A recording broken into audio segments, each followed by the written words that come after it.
Hello friends.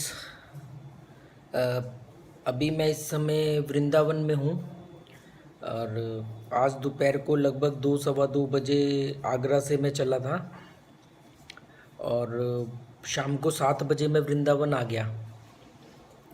मैंने सोचा था कि अगर मैं वृंदावन नहीं पहुँच पाया, अगर मथुरा थक गया ज़्यादा तो मथुरा में रुकूंगा, और अगर टाइम से मथुरा मैंने पार कर लिया और मैं ज़्यादा थकावट नहीं हुई तो मैं वृंदावन पे स्टे करूँगा। तो मैं 7 बजे तक वृंदावन आ गया था, बीच में अंदर अंदर से, जो सिटी के अंदर से आता है रास्ता, ताकि लोगों से बात करते हुए आऊँ। बड़ा अच्छा लगा। कुछ लोगों ने मेरे नंबर पे कॉल किया जो कि मेरे घर पे है, और उन्होंने बोला कि हम बहुत इम्प्रेस हुए और हम अब साइकिल ख़रीदने जा रहे हैं, हम साइकिल ख़रीदेंगे। तो लगा कि इस तरह की चीज़ें कंस्ट्रक्टिव काम करती हैं। कुछ लोगों ने बोला भी कि आप जो कर रहे हो इससे फ़र्क क्या पड़ेगा, पर मुझे कई लोगों ने रास्ते में वादा किया था, पर उनमें से ही कुछ लोगों ने, एग्जैक्टली मुझे मालूम नहीं किन लोगों ने, पर कुछ लोगों ने मेरे घर पे कॉल किया। वो क्योंकि जिस नंबर को उन्होंने लिया, ढूंढा, उस पर कॉल किया, वो नंबर घर पे था, और उन्होंने वहाँ बोला कि हम बहुत प्रभावित हुए, हमें एक रास्ता मिला और हम ये छोटा सा योगदान जरूर देंगे, और हम साइकिल लेने जा रहे हैं।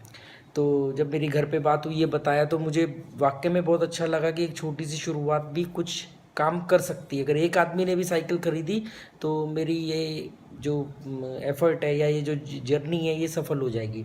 ठीक है।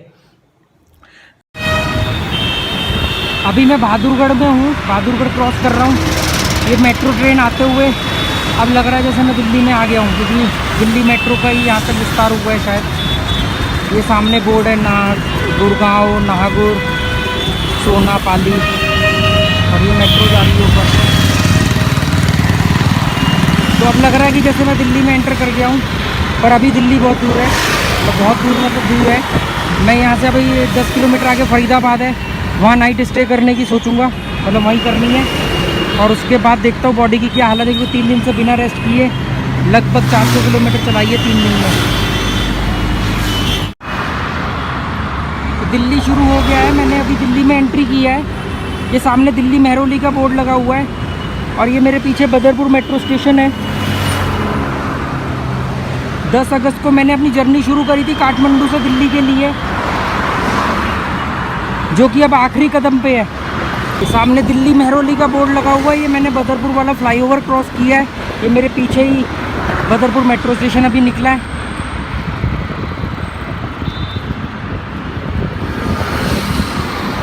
आप समझ लो कि मुझे कैसा फील हो रहा होगा कि 10 तारीख को, आज से 22-23 दिन पहले मैंने काठमांडू से साइकिल उठाई थी कि मैं दिल्ली जाऊंगा।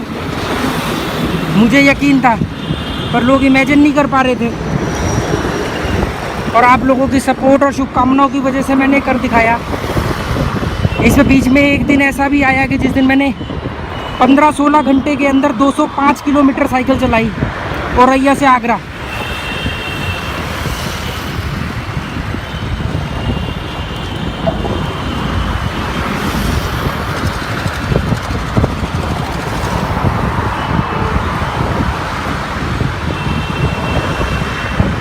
और मौसम मेरा स्वागत कर रहा है। धूप अचानक चली गई, बारिश वाला मौसम हो गया।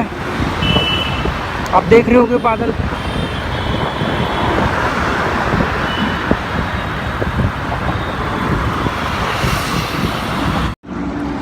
दिल्ली में एंट्री कर गया हूं मैं।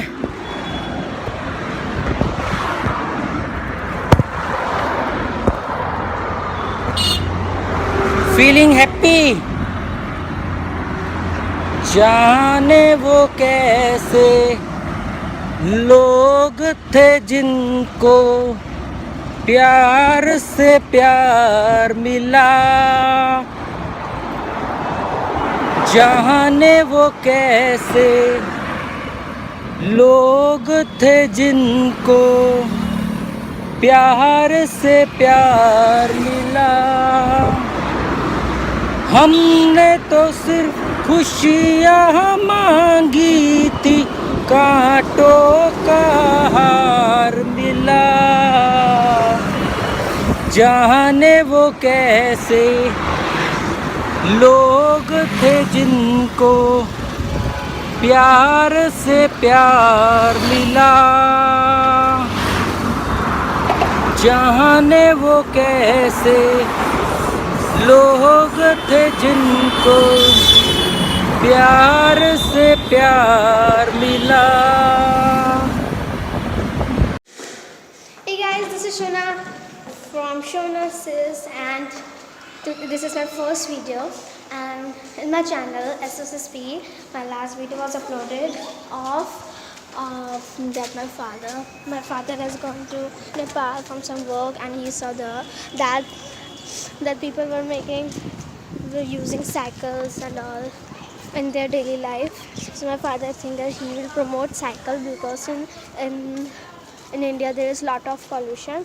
So after 22 days he said, and we are going to India Gate. He will come there, and we are in the car. We will go in the car.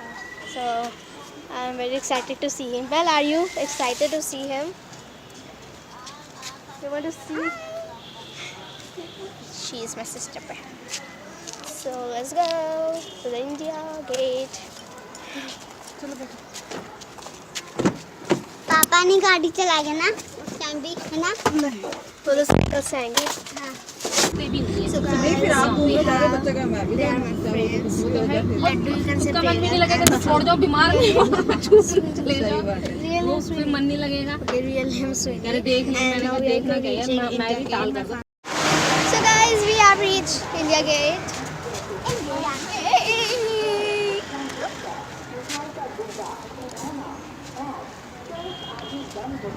Okay, let's see India Gate. This is the India Gate.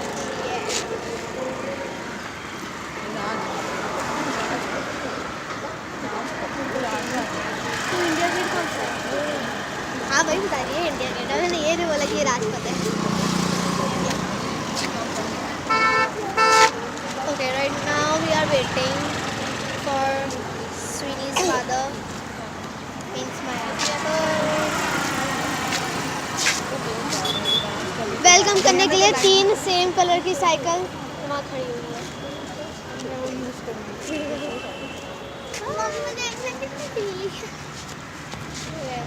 We come here and sit here. Now, right now we cannot sit because just now rain has been stopped. Not now, before 1 or 2 hours you can say. Oh, it's so cool. I'm very excited. I want to go inside, but I cannot. I don't know why. आपकी गाड़ी blue colour की है, navy blue. Silver है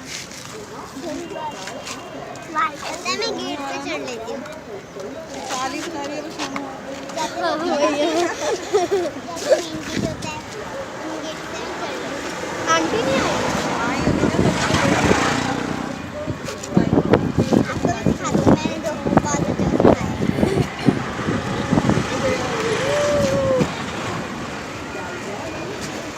Okay, so if I show you, you can see a little bit some ouch, a little bit type of. And right now the uncle which I will show you, he lives in our building only.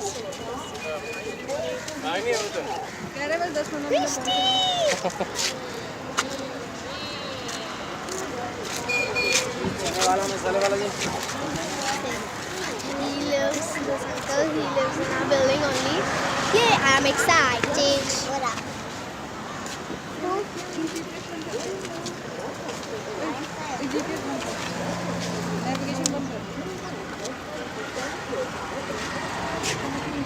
Can see you. Late हो तो हिल रही है देखो. हाँ उठ के बैठ गया आगे. एक गाड़ी आगे जा रही है. अंकल नमस्ते. नमस्ते. आ गए.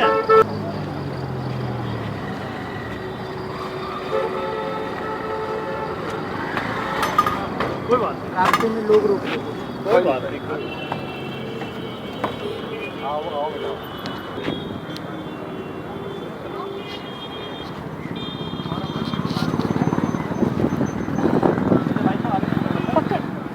ये राकेश जी इंडिया गेट पर आ चुके हैं जी.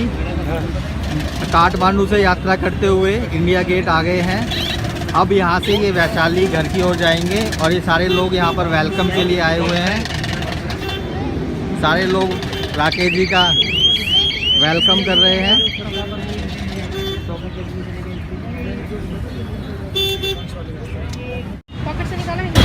जिस दिन मैंने 10 अगस्त को अपनी जर्नी शुरू करी थी, वोंग ने ही मुझे वहाँ से जर्नी शुरू करवाई थी। नूडल्स बना के मेरे को इन्होंने वहाँ से ऑल द बेस्ट कहा था। और आज जब मैं 23 दिन बाद 1 सितंबर को इंडिया पहुँचा हूँ, तो ये मेरे स्वागत के लिए आया, तो मैं इनका इंडिया में स्वागत करता हूँ वोंग का। Welcome Wong in India. Thank you. Dog था इंजर्ड, उसको हॉस्पिटल में एडमिट कराया। अब दिल्ली पहुंच गए हैं और दिल्ली की बात करें तो दिल्ली की हवा की गुणवत्ता लगातार खराब होती जा रही है। अभी कुछ दिनों में जब दिवाली आ जाएगी, गणेश चतुर्थी खत्म होगा, तो ऐसे में दिल्ली में सांस लेना भी दोभर हो जाएगा। आप साइकिल लेकर काठमांडू से यहाँ तक आए हैं, क्या संदेश लेकर आए हैं?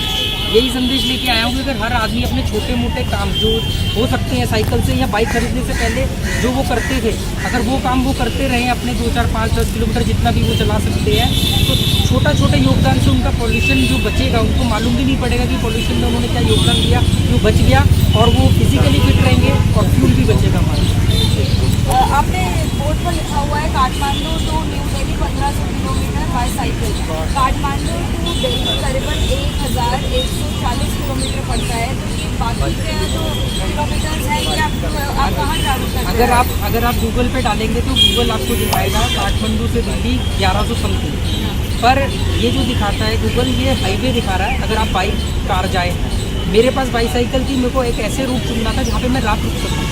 जैसे कि गोरखपुर से लेकर के अयोध्या के बीच में बाईसाइकिल अकेले रुकने के लिए मेरे को सेफ जगह जो चाहिए थी, तो वो अयोध्या ही चाहिए।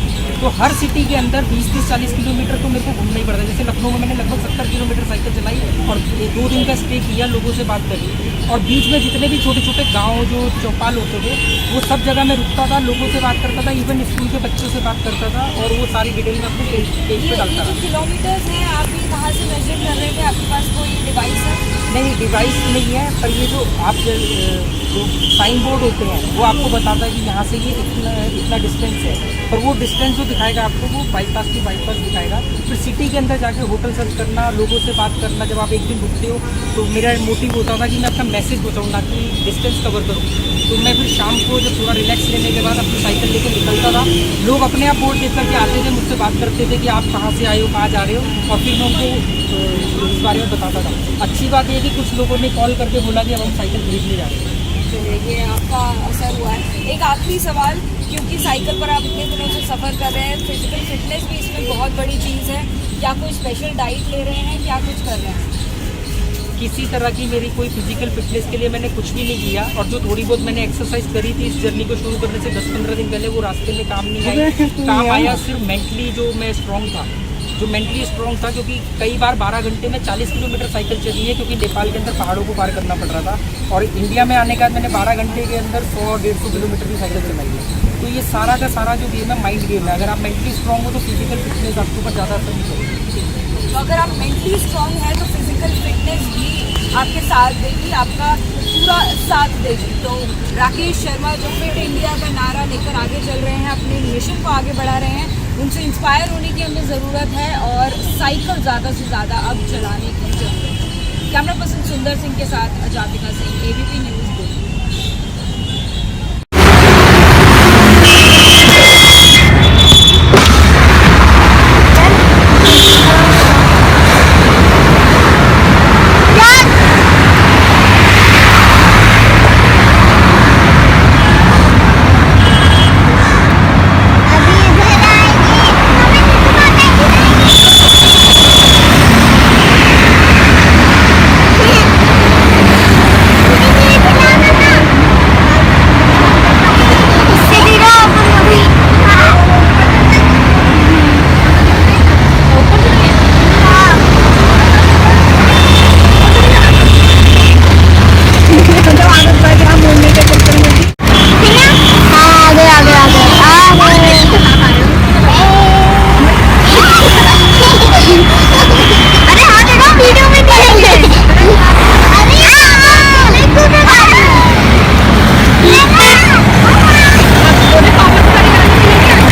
पापा पीछे पीछे चल रहे हैं। जल्दी करने से ना गाड़ी हटा के थोड़ी रखोगे तुम।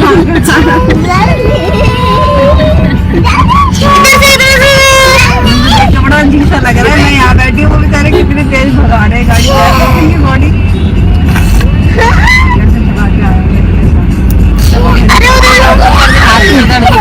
जब बैठेंगे चलाएंगे।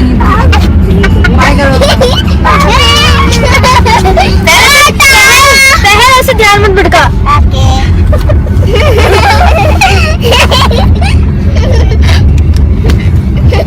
पापा को दिक्कत नहीं होती कि झंडा बीच में आता है, उनको देखने में दिक्कत होती होगी।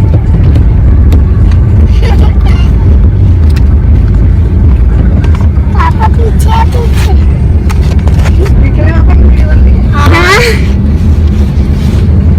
पापा भी उधर वीडियो बना, सब लोग वीडियो बनाने लगे पापा के। सभी राकेश जी नहीं है, मिस्टर राकेश।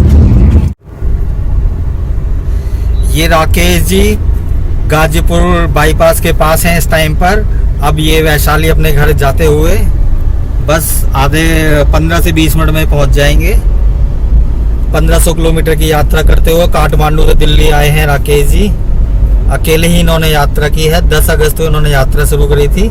आज 1 सितंबर 2019 को ये यात्रा को पूरा कर रहे हैं।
साइकिल का हो गया, यहाँ बैठ के यहाँ स्वागत कराओ।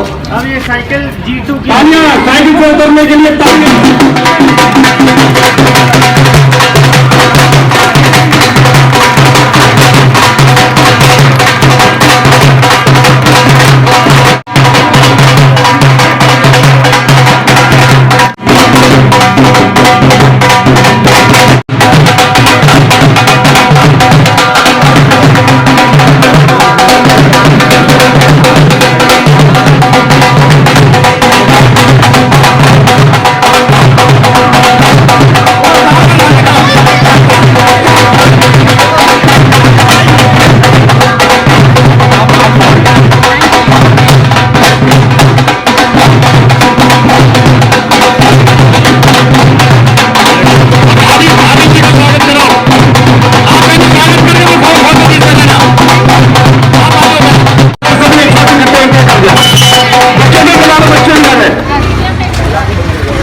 चलो खड़े हो जाओ, रेडी।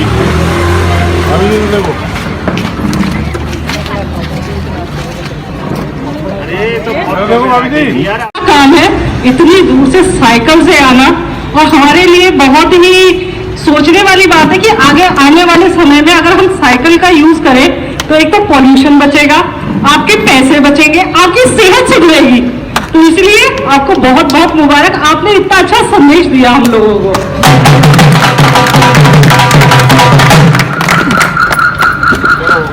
अभी महिलाओं में से कोई उनके बारे में कुछ बोलना चाहे तो बोल सकते हैं। आप बोलेंगे, आप सभी जो हमारे आप सेवा करते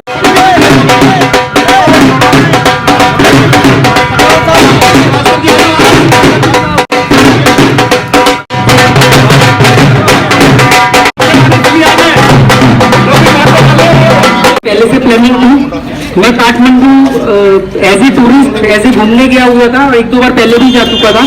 लास्ट ईयर जब मैं श्रीलंका गया, ये दोनों ही देश हमारे देश से काफी छोटे हैं, पर यहाँ पे आपको जान के हैरानी लगेगी, ज्यादातर लोग साइकिल चलाते हैं, अमीर हो गरीब हो कोई भी हो, और उनको सड़क पर रिस्पेक्ट भी मिलती है। और इंडिया के अंदर अगर आप साइकिल चलाना आपके लिए मुश्किल है, आपको सड़क पे ज्यादा प्रॉपर रिस्पेक्ट नहीं मिलेगी और लोग साइकिल चलाने में भी शर्माते हैं।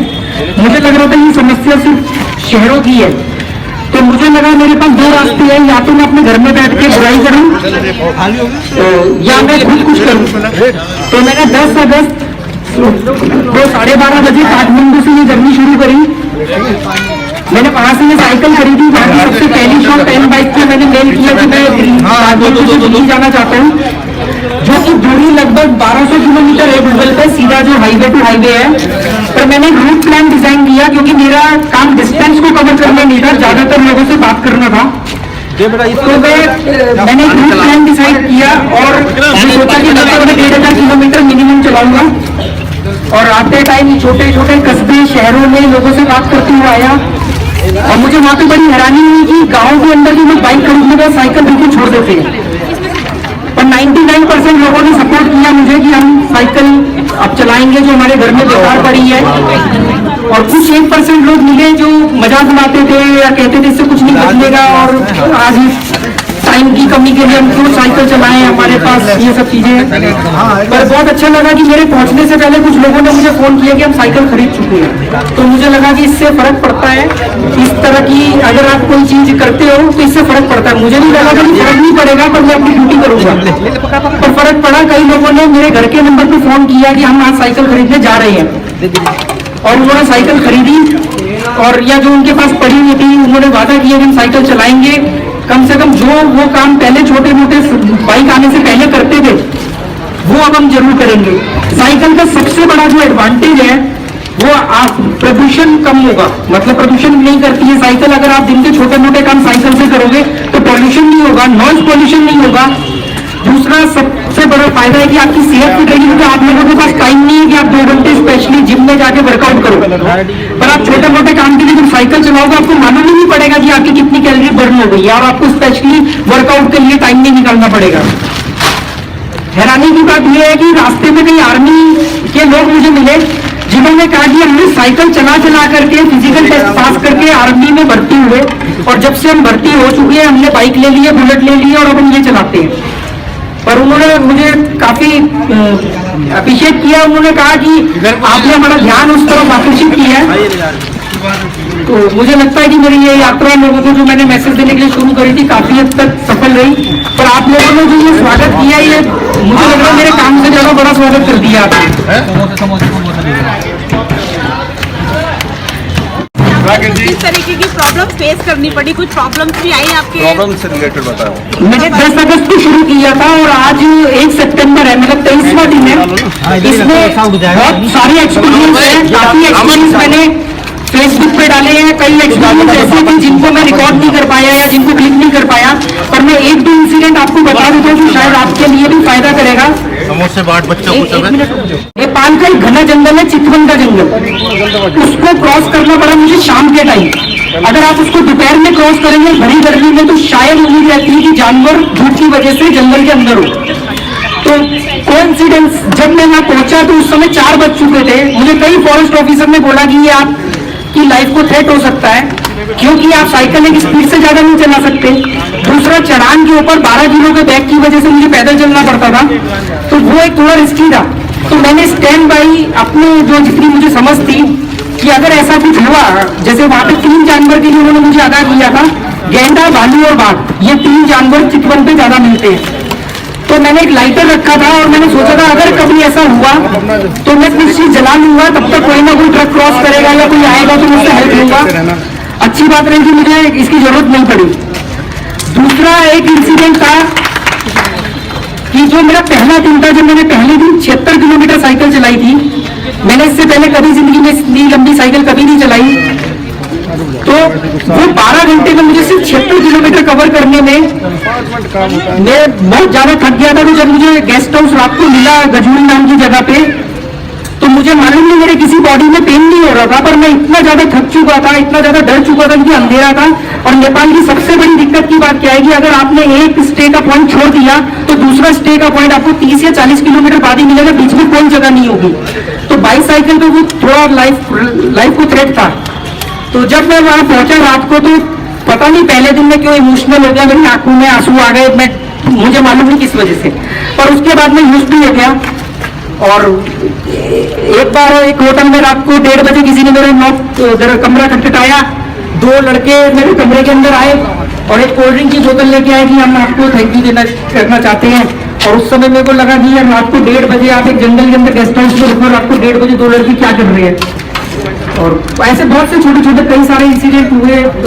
अच्छी बात ये रही कि ये साइकिल में 1500-1600 किलोमीटर के दौरान सिर्फ एक बार अयोध्या में इसकी चेन अटकी है, अदरवाइज ना ये साइकिल पंचर हुई है। जबकि मैंने इसकी ट्रेनिंग ली थी पूरी वहां पे 5 दिन, और पूरा इसके में ये स्पेयर पार्ट कैरी किए, पर मुझे किसी भी चीज की जरूरत नहीं पड़ी। साइकिल ने मेरा सबसे ज्यादा साथ दिया। तो आज सुबह जो मैं थोड़ा लेट हुआ, मैंने अपने से ज्यादा इस साइकिल को आज साथ दिया, क्योंकि मेरे लिए ये मेरा हमसफर थी इस जर्नी में। और बस इसी तरीके से गिरते पड़ते आगे यहाँ तक।